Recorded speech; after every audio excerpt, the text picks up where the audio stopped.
With WrestleMania taking place in Philly, it only makes sense that the Hall of Fame is about to be taken to the extreme.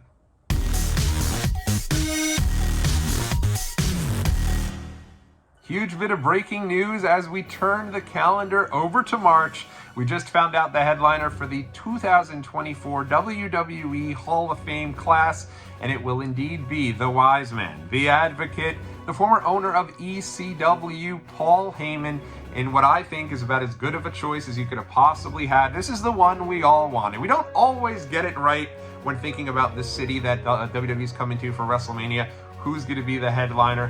Rey Mysterio was a great headliner last year, but I think going into that, a lot of us thought it was going to be Batista.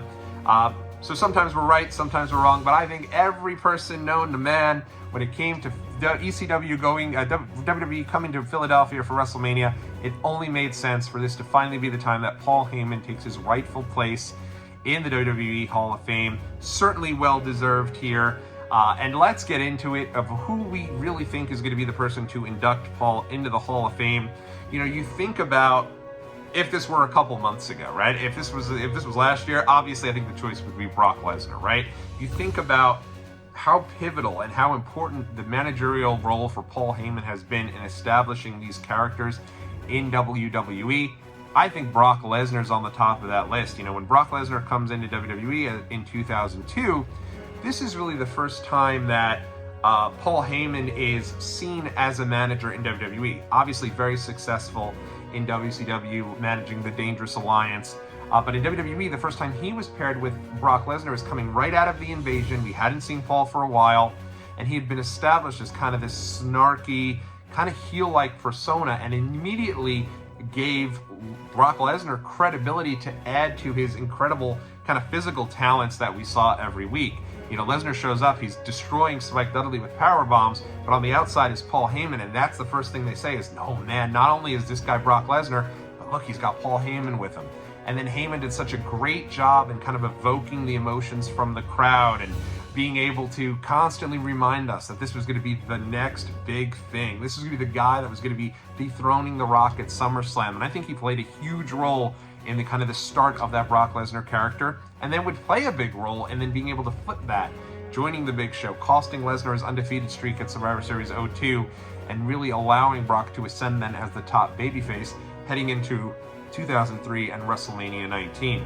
So I think certainly could have been Brock Lesnar. Obviously is not going to be Brock Lesnar, with Brock Lesnar, everything going on with this case and everything that's being alleged that Brock Lesnar seems to be tied to. WWE has seemed to cut their ties with Lesnar entirely, so I do not expect that Brock Lesnar is going to be somebody who Paul Heyman will be paired up. Paul is going to be inducting Paul Heyman to the Hall of Fame. I don't think he'll even be at the Hall of Fame or on any sort of WWE programming moving forward.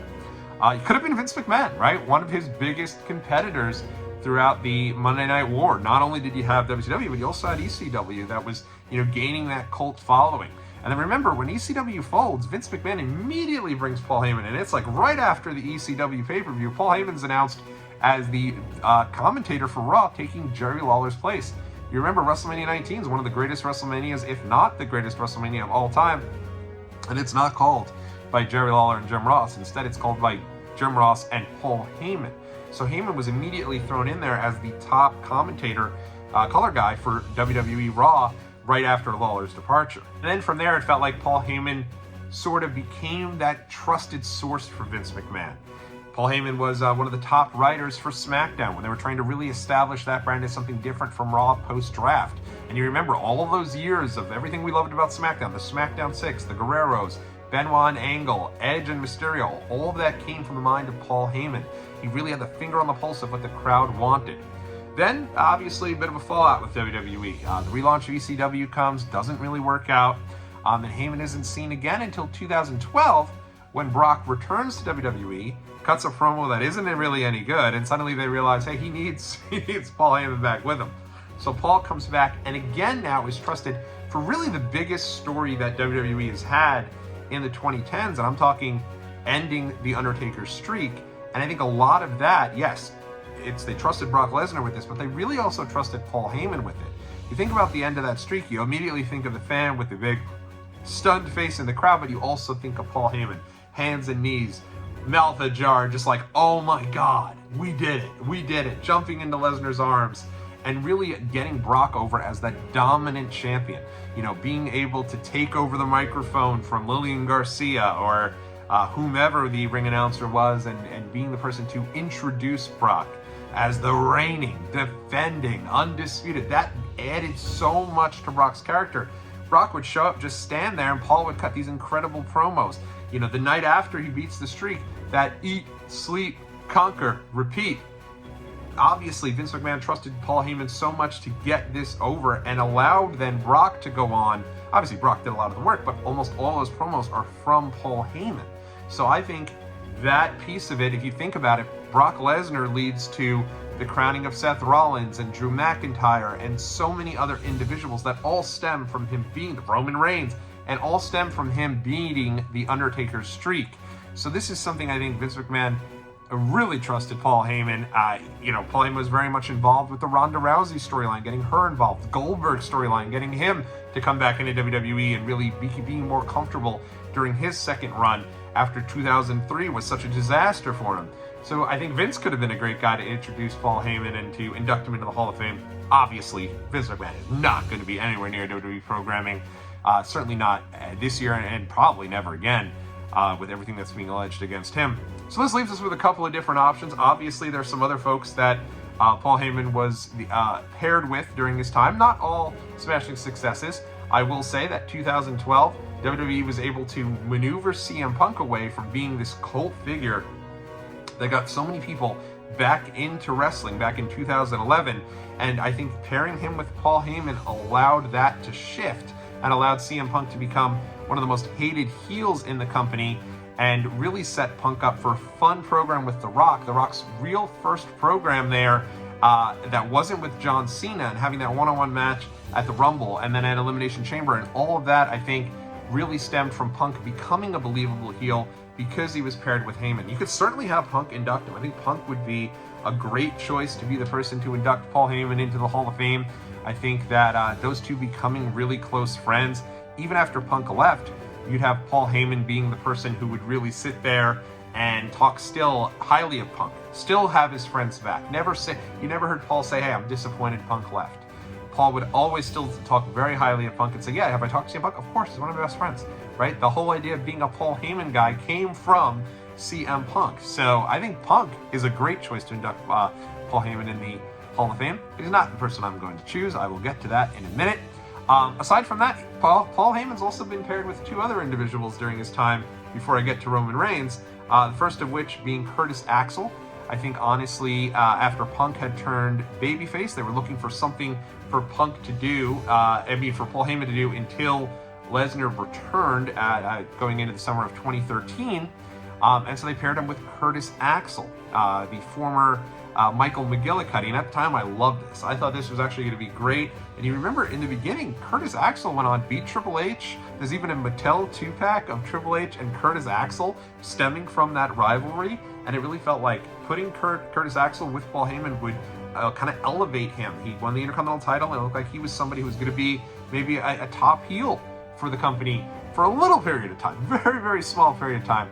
Obviously didn't last too much longer for him, and that didn't work out as well. The other one that didn't work out as well, and I think this one, could have. I really think if they had really stuck with this, I think it could have worked, was Cesaro. Cesaro, I think, coming out of WrestleMania 30, I really believed when Cesaro came out and said he's not a Zeb Coulter guy, he's a Paul Heyman guy, I thought, he's a made man. That's it. Cesaro's going to be the guy. He's going to be in a major match at WrestleMania 31. You felt so good about it. The problem really was, I think, that Cesaro was, at this point, like a beloved babyface, and now you're trying to get him with Paul Heyman, who's loved, but is loved to be hated, and he was definitely, at this point, a villain. He's still coming out and bragging about ending The Undertaker's streak, so it was hard, and it didn't really kind of work. It was kind of like square peg in a round hole, and unfortunately didn't work. But then the one that I do think is going to induct him in the Hall of Fame is going to be Roman Reigns, and here's why. You know, for a long time, Roman Reigns was being pushed as top babyface. The big dog, Roman Reigns. The big dog, right? All these different things. And it wasn't really working, right? I mean, yes, he I'm sure did very well, made tons of money, and, you know, sold a lot of merchandise, main evented several WrestleManias. But for Roman Reigns to return and now be a heel, I think what immediately solidified that heel run the night after he returns at SummerSlam and destroys Bray Wyatt, destroys Braun Strowman, was that shot where they pull back and Roman Reigns is sitting on the couch, and who's sitting next to him but Paul Heyman. And it was like, oh, damn. Like at that point, it was still pretty hard to watch WWE during the pandemic, but I will say that like that really kind of brought WWE, at least it gave you something to kind of watch, is like Roman morph into this incredible heel. And it immediately, and Paul played a major different role with Roman Reigns than he did anyone else. This is not really a situation where Paul Heyman is doing all the promo work. He's not doing too much of it actually, right? Instead, Roman was cutting a lot of the promos, and Paul was just kind of standing there. He was just kind of the second to Roman, kind of his advocate for Roman, that wise man, right? He's someone who can go to and be a part of this. And now you think about it, Roman Reigns has been champion coming up now in the same reign. He's about to main event his 4th consecutive WrestleMania as the world champion, the longest reign in eons, so to speak, right? He's about to pass Hulk Hogan's reign.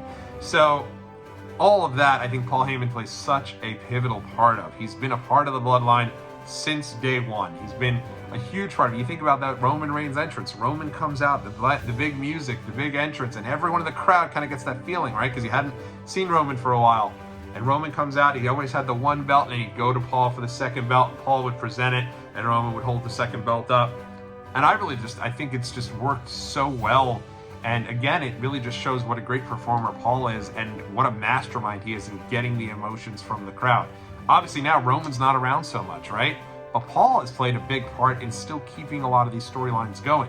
Showing up, playing on the phone, talking to Roman the whole time and saying, hey, I'm going to get Roman to come back because what's going on here isn't so cool, or something to that extent. Right now he's got the Rock phone and the Roman phone. So I really think the person who's going to induct Paul Heyman in the Hall of Fame is going to be the tribal chief himself, Roman Reigns. I think it would be awesome, and I'm excited for this. I think that this could be a lot of fun, and good for Paul Heyman. Certainly a well-deserving headliner in Philadelphia. People will be excited about this. I think it makes the event must-see. I almost feel like WWE's kind of, it's tough with the SmackDown and then the 2 nights because you really don't have a place for the Hall of Fame unless you're to move it to Thursday night. So instead you got to do it after SmackDown. But I think this would be one, that I think is going to be able to be sold out on its own if they did decide to do that. But if not, what a fun night that's going to be. You're going to get a little SmackDown, maybe Andre the Giant Memorial Battle Royal, and then it'll all culminate with Paul Heyman going into the WWE Hall of Fame. Very cool and long overdue and well-deserved. Paul Heyman going into the 2024 class of the WWE Hall of Fame.